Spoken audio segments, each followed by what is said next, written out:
Voilà, c'est bien Mathis. Voilà, c'est bien. N'est pas Zlatan qui veut, et avant d'envisager de le devenir, une seule voie possible, le travail. Et pour cela, à travers le pays, chaque semaine, des milliers d'enfants investissent les terrains de football sous l'œil acéré mais bienveillant des éducateurs. Le Vendée-Luçon Football n'échappe pas à la règle et même il prend un soin particulier à développer le talent de ses footballeurs en herbe. L'école de foot luçonnaise est en effet labellisée or, c'est dire sa qualité. Tous les mercredis, quelques 120 enfants âgés de 5 à 11 ans foulent donc la pelouse du Sourdi et vivent à plein leur passion du ballon rond. Les plus jeunes, à savoir les catégories U6, U7, découvrent la discipline avec une énergie non dissimulée. Il faut donc les canaliser tout en prenant soin de conserver chez eux cette envie de jouer qui ne devra plus jamais les quitter.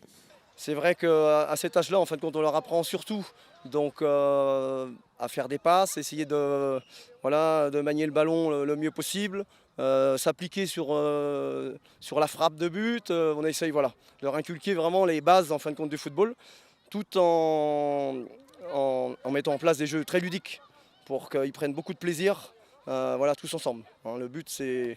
Bon, on est en phase de pré-apprentissage, je dirais. Et donc, nous, ce qu'on souhaite, c'est que d'abord l'enfant se fasse plaisir et que c'est lui qui est au cœur du jeu. Et il doit avant tout se faire plaisir, plus qu'après, on n'est pas exigeant sur... on essaye d'être le plus exigeant possible sur la qualité et de le faire progresser. Mais le résultat, peu importe le résultat. Mais au-delà de la technique, et c'est une règle d'or au VLF, on apprend aussi les bonnes manières. Absolument, le football n'est qu'un support. On est là pour les éduquer, pour poursuivre ce qu'ils font à l'école, pour poursuivre le travail des parents. Donc c'est vrai qu'on a l'habitude de dire ici qu'il y a deux éducations. Il y a l'éducation sportive, avec la tenue, les protèges tibias, la bouteille d'eau, bien dormir. Et puis il y a l'éducation civique. Bien dire bonjour à son éducateur, faire attention au matériel, à l'endroit, au lieu, le respect du voisin, le respect du coéquipier. Donc voilà, on est dans de l'éducation en général, tout simplement. Une notion appréciée, bien évidemment, par les parents. Ce qui nous tient aussi à cœur en tant que parents, je pense que je ne suis pas la seule à le dire, c'est qu'il y a un esprit de respect. Luçon instaure depuis plusieurs années des règles d'or au niveau du comportement, du vivre ensemble avec les autres enfants. Donc c'est ça qui est important aussi, parce qu'il y a la notion de foot, prendre plaisir, mais aussi respecter les règles qu'impose le monde du foot. Quant aux jeunes, inutile de dire qu'ils adorent ce moment. Et parmi la quantité incalculable de petits garçons, nous avons déniché une fille. Elles viennent au foot de plus en plus nombreuses. Et c'est donc le cas de Romane, qui débute sa 2e année de pratique. Parce que j'en avais envie. Papa, il voulait que m'inscrire au foot. Et vu qu'il n'y avait que sport qui m'intéressait, j'ai décidé d'en faire. Qu'est-ce que tu aimes dans le football ?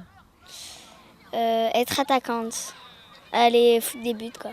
Je me fais respecter comme ça parce qu'ils sont gentils et je le sais. Parce qu'il y en a que je connais dans le foot en petit, donc je les connais tous. C'est comment l'ambiance ? Bien, parce qu'on fait tout le temps des fêtes tous les ans. Donc, Un enseignement de qualité, une bonne ambiance, une école modèle donc. Reste que l'idéal serait maintenant que ce soit dans ce vivier de jeunes pousses que l'entraîneur de l'équipe 1 recrute ses futurs talents. On en parle, c'est un objectif. Bon, après, il ne faut pas se voiler la face, ça va être très difficile parce que pour jouer au niveau national, c'est souvent des garçons, on le voit bien, qui viennent d'ailleurs et qui sortent de centres de formation. Donc on ne va pas rêver, on n'est pas prêt d'avoir un centre de formation à Luçon. Mais par contre, ce qu'on espère, et la politique mise en place par le président Reculot, c'est que ces jeunes-là au moins intègrent cette équipe réserve. Voilà, que toute notre équipe réserve, notre équipe 3, soit composée de jeunes luçonnais. Et s'ils ne sont pas encore joueurs de l'équipe première, ils en sont en tout cas les premiers supporters. C'est ça aussi l'esprit club.